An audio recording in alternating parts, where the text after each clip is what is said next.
Ave Maria dolente, senza respiro in voce,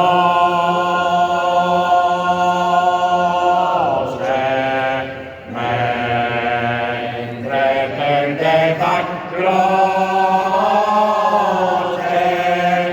e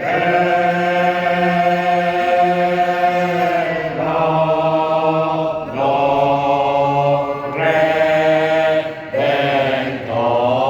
Redentore,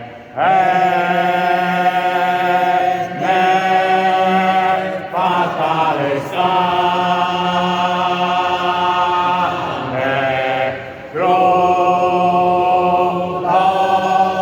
materno affetto,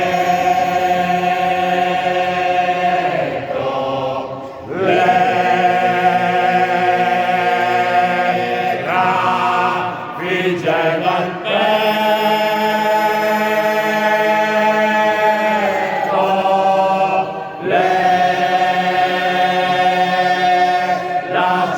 lacerava il cuore,